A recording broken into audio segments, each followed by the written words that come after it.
Ma clé, mes amis, c'est la lumière. Un livre entre nos mains change l'atmosphère. Bonsoir tout le monde, comment vous allez? Là, nous au du Cap. Nous au du Cap, nous connaissons un lieu historique, un lieu mythique, je dis, dans l'histoire de notre pays. Ok? Et c'est là que nous allons monter 9e émission Napoli. Et émission ça nous dédie à René Dépès. Et c'est là nous allons monter l'émission ça. Nous allons venir, nous allons petit plus.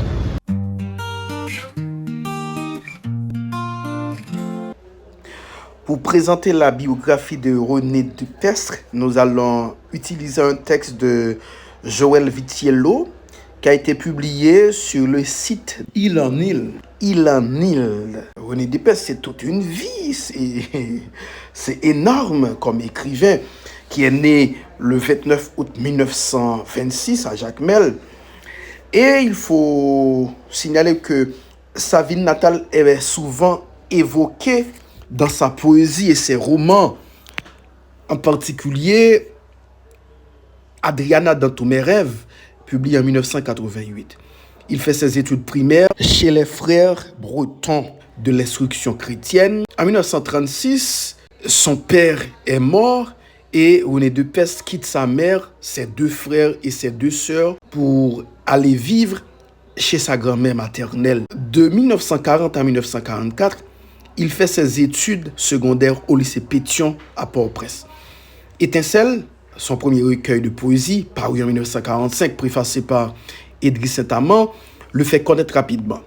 Il a seulement 19 ans quand il le publie, influencé par le réalisme merveilleux d'Aléjo Carpentier, qui a fait une conférence à ce sujet en Haïti en 1942. Dépès fonde alors un hebdomadaire avec 3 amis, Becquet, Alexis et Gérald Blancourt, La Ruche, 1945-1946. On voulait, dit-il, aider les Haïtiens à prendre conscience de leur capacité à rénover les fondements historiques de leur identité.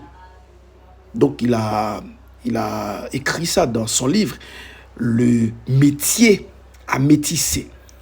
Mais le gouvernement fait saisir le numéro de 1945 consacré à André Breton, ce qui déclenchera l'insurrection de janvier 1946. Dépès rencontre les intellectuels et les poètes haïtiens de son temps, tels que Jean-Prince Mars, Léon Lalo, René Bélance, qui préface son 2e recueil, Gerbe 200, en 1946. Il rencontre aussi des artistes étrangers. Il fait partie des dirigeants du mouvement étudiant révolutionnaire de janvier 1946, qui parvient à renverser le président Élie Lescaut. Très vite, l'armée prend le pouvoir, Dépès est arrêté et emprisonné avant d'être exilé. Il poursuit ses études de lettres et sciences politiques à la Sorbonne, 1946-1950. À Paris, il fréquente les poètes surréalistes français et des artistes étrangers, ainsi que les intellectuels du mouvement de la négritude qui se réunissent autour d'Alioune Diop et de Présence africaine. Dépès participe activement au mouvement de décolonisation en France et il est expulsé du territoire français. Il part en Prague, d'où il est chassé en 1952. Il part à Cuba, invité par l'écrivain Nicolas Guillen, où il est à nouveau arrêté et expulsé par le régime de Fulgencio Batista. Il est rejeté par la France et l'Italie. Il part pour l'Autriche, puis le Chili, l'Argentine et le Brésil. Il est resté au Chili suffisamment longtemps pour organiser avec Pablo Neruda et Jorge Amado le Congrès continental de la culture. Après le Brésil, Dépès revient à Paris en 1956 où il fréquente d'autres Haïtiens, dont Jacques-Stéphane Alexis. Il participe au premier congrès panafricain organisé par Présence africaine en septembre 1956. Il écrit dans Présence africaine et d'autres revues de l'époque comme Esprit et Lettres françaises. Il retourne en Haïti en 1956. Refusant de collaborer avec le régime du valériste, il appelle les Haïtiens à la résistance et se retrouve en résidence surveillée. Il part pour Cuba en 1959 à l'invitation de Che Guevara.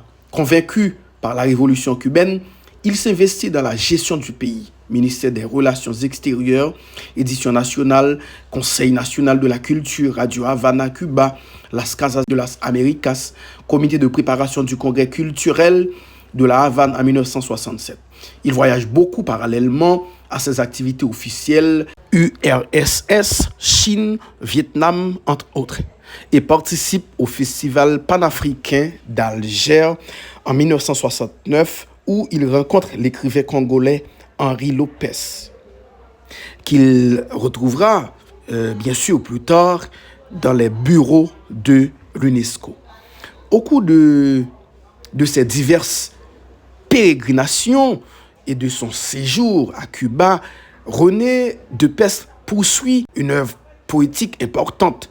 Son recueil de poésie le plus célèbre est sans doute Un arc-en-ciel pour l'Occident chrétien, 1967, où se mêlent politique, érotisme et vaudou, des thèmes qui traversent toute son œuvre. Poète à Cuba, 1973, est une sorte de regard réfléchi sur l'évolution de la révolution cubaine.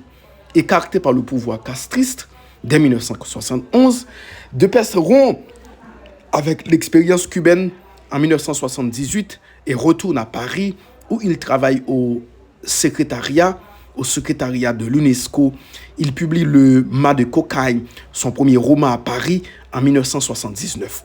En 1980, il publie Alléluia pour une femme jardin qui reçoit le prix Goncourt de la nouvelle en 1982. Loin de se considérer comme en exil, Depestre se voit plutôt comme un nomade aux racines multiples, un homme banyan, pour faire allusion à cet arbre qu'il cite si souvent et à ses racines rhizomiques, voire comme un géolibertin.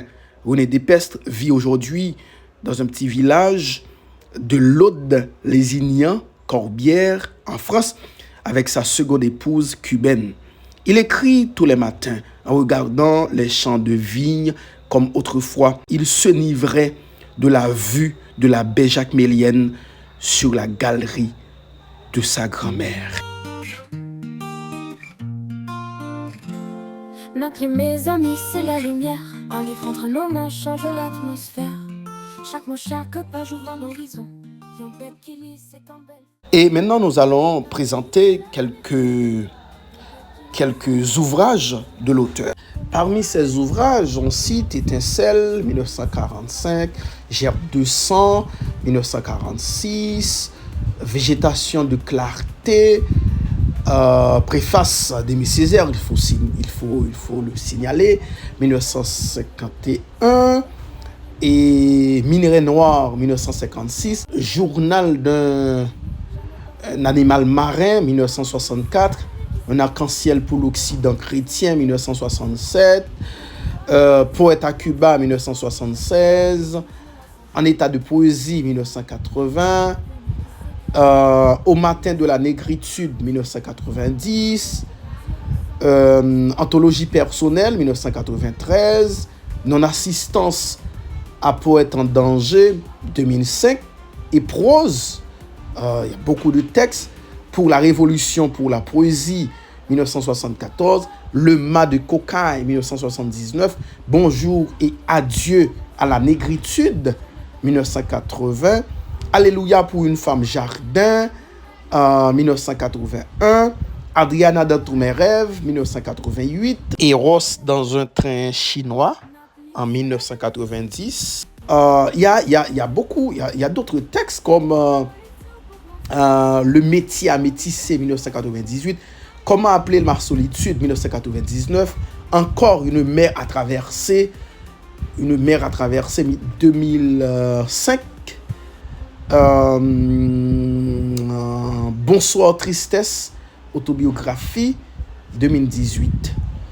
Et puis les textes de René Depestre sont traduits, les livres de cet auteur, de cet immense auteur, sont traduits dans de nombreuses langues.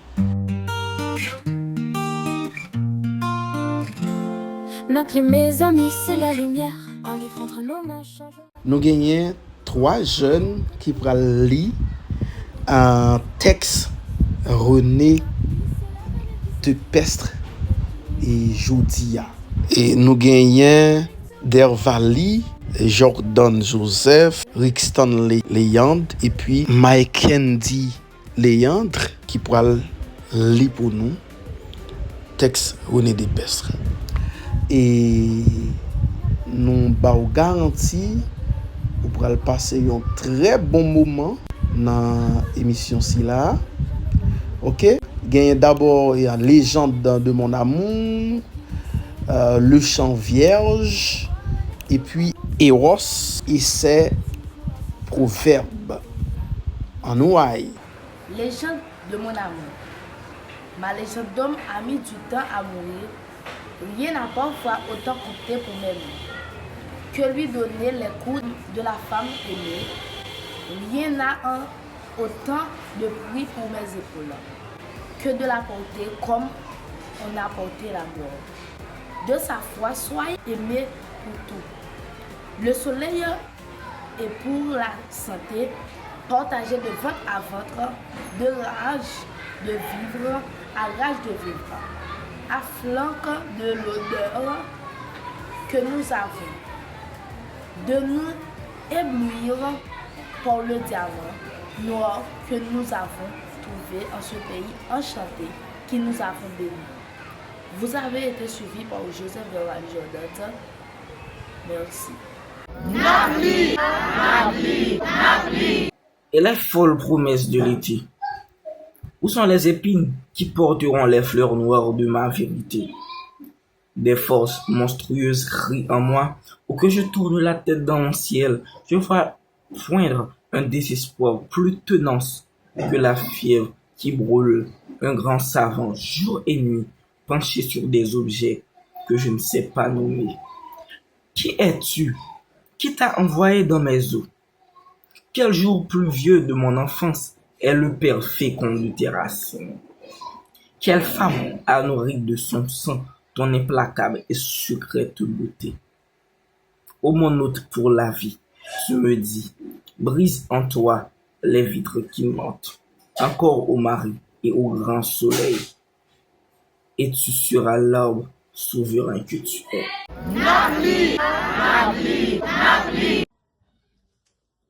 Eros est un cheval aux 4 pieds rouges, qui brûle ses chandelles par les 2 bouts. Il a les yeux plus grands que le ventre quand il fait feu de ses 4 pieds. Étant encore plus connu que le loup blanc, il ne cherche pas midi à 14 heures. Il va contre vents et marées, en remuant ciel et terre. Il embrasse à sec que veux-tu, et il aime à corps ébloui. Il fait sécher sa neige au four, et la donne pour du sel blanc. Quand Eros attelle à une charrette ses fourmis, il se sent heureux comme un poisson dans l'eau. Quand il attelle sa charrue devant les bœufs, il se sent comme sur du charbon ardent.